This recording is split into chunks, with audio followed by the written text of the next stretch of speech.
नमस्कार। आज हम स्टीफन आर कोवी की बहुत ही जानी मानी किताब the 7 habits of highly effective people पर आधारित एक विस्तृत हिंदी समीक्षा पर चर्चा करने वाले हैं। बिल्कुल, और देखेंगे कि ये किताब जो इतने साल पहले लिखी गई थी, आज भी क्यों इतनी रेलेवेंट मानी जाती है। हाँ, तो इस समीक्षा के जरिए हम इसके जो मूल विचार हैं वो 7 आदतें और उनका असर उसे समझने की कोशिश करेंगे। चलिए करते। तो समीक्षा की एक बड़ी बात यह है कि कोवी सिर्फ मतलब ऊपरी तकनीकों या पर्सनालिटी एथिक पर नहीं जाते। हाँ, जो आजकल बहुत चलता है। सही, बल्कि वो गहरे सिद्धांतों पर, जिसे वो कैरेक्टर एथिक कहते हैं, उस पर जोर देते हैं। मुझे लगता है ये बहुत महत्वपूर्ण है। बिल्कुल बिल्कुल। समीक्षा कहती है कि असली प्रभावशीलता, सच्ची इफेक्टिवनेस वो अंदरूनी चरित्र से ही आती है। यहीं से वो पहली आदत पर आते हैं। हाँ, पहली आदत, सक्रिय रहें। Be proactive. प्रोएक्टिव होना, इसका मतलब क्या है? मतलब सिर्फ पॉजिटिव सोचना? हाँ नहीं, उससे कहीं ज्यादा। समीक्षा इसे ऐसे समझाती है कि हालात चाहे जैसे भी हों, हमारी प्रतिक्रिया कैसे होगी, ये चुनाव हमारा है। अच्छा। हम अपनी वैल्यूज के हिसाब से, अपने सिद्धांतों के आधार पर चुन सकते हैं कि हमें कैसे रिस्पॉन्ड करना है। ये विक्टिम बनने से इनकार करना है एक तरह से। मतलब जिम्मेदारी लेना, बाहर की चीजों को दोष देने के बजाय। एग्जैक्टली, बिल्कुल। और फिर आती है दूसरी आदत, अंत को ध्यान में रखकर शुरुआत करें। Begin with the and in mind. ये सुनने में थोड़ा गहरा लगता है। हाँ, है भी।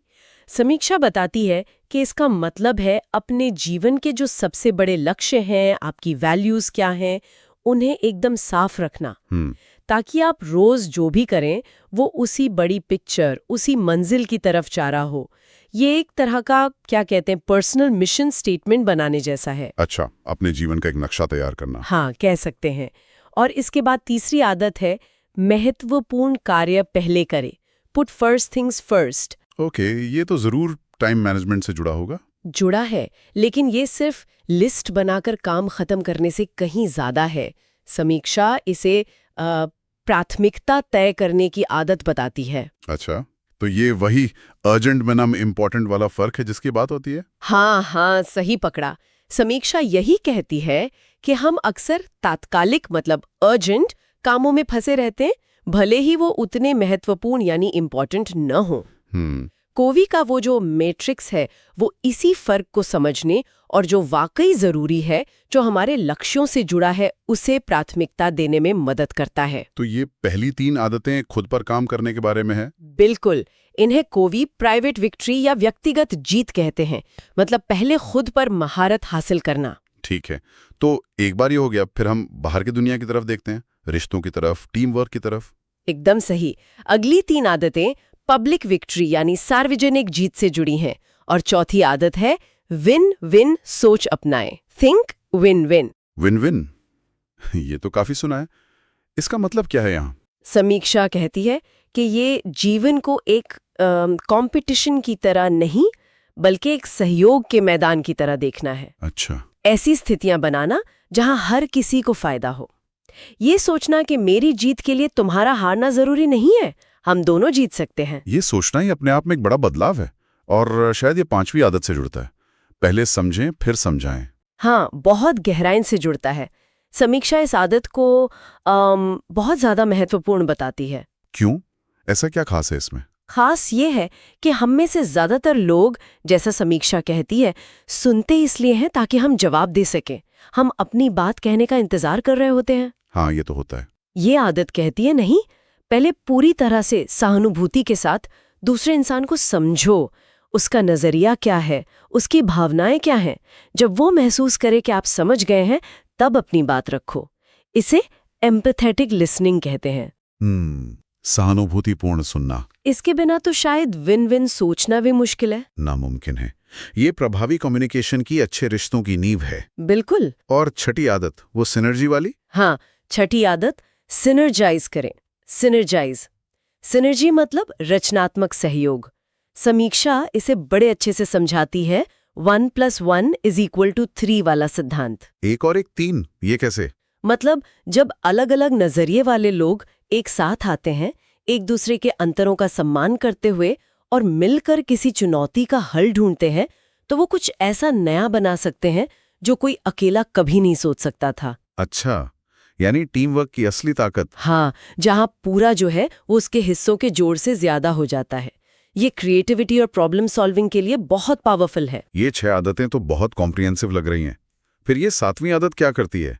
नवीनता बनाए रखें, शार्पन द सॉ, आरी तेज करना। हाँ, ये एक तरह से इन सभी आदतों को बनाए रखने और खुद को रिचार्ज करने की आदत है।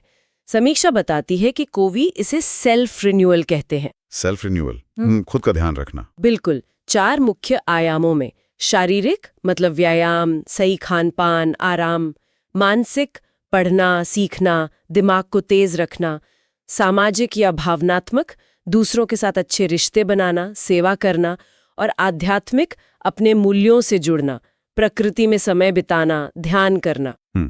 ये खुद को लगातार बेहतर बनाने और थकने से बचाने का तरीका है, ताकि बाकी 6 आदतें भी चलती रहे। ये तो बहुत प्रैक्टिकल बात है। अच्छा, समीक्षा में कोवी के लिखने के तरीके के बारे में कुछ कहा गया है।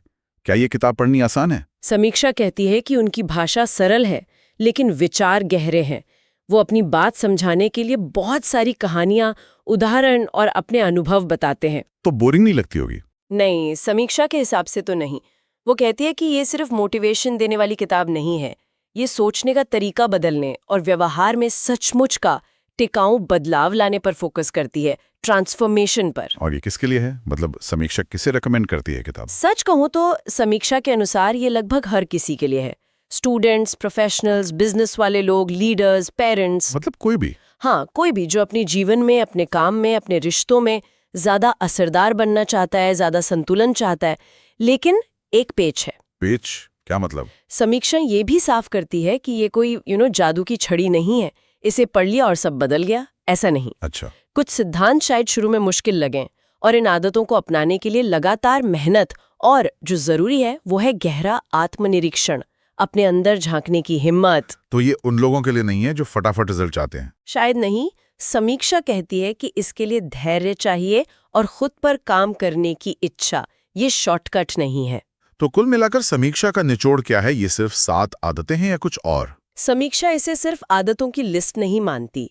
वो कहती है ये जीवन जीने का एक पूरा दर्शन है, एक फलसफा है। जीवन जीने का दर्शन? हाँ, और इसका जो कोर आइडिया है वो है अंदर से बाहर का बदलाव। अंदर से बाहर? मतलब पहले अपने चरित्र पर, अपने सिद्धांतों पर, अपनी नीयत पर काम करो। जब आपका अंदरूनी कोर मजबूत होगा तो बाहरी सफलता, अच्छे रिश्ते, प्रभावशीलता, वो सब अपने आप आने लगेंगे। ये बाहरी दुनिया को बदलने से पहले खुद को बदलने की बात है। बिल्कुल। ज्यादातर तरीके बाहरी व्यवहार बदलने पर फोकस करते हैं, जो शायद टिकता नहीं।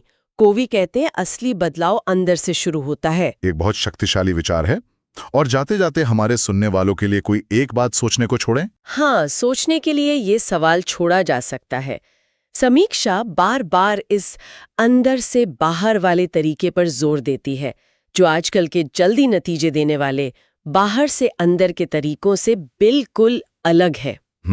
तो क्या ये सच हो सकता है कि जीवन में जो स्थायी अर्थपूर्ण बदलाव हम चाहते हैं, उसकी असली चाबी बाहरी तकनीकों या शॉर्टकट्स में नहीं, बल्कि हमारे अपने अंदरूनी चरित्र, हमारी ईमानदारी और हमारे सिद्धांतों की गहराई में ही छुपी है?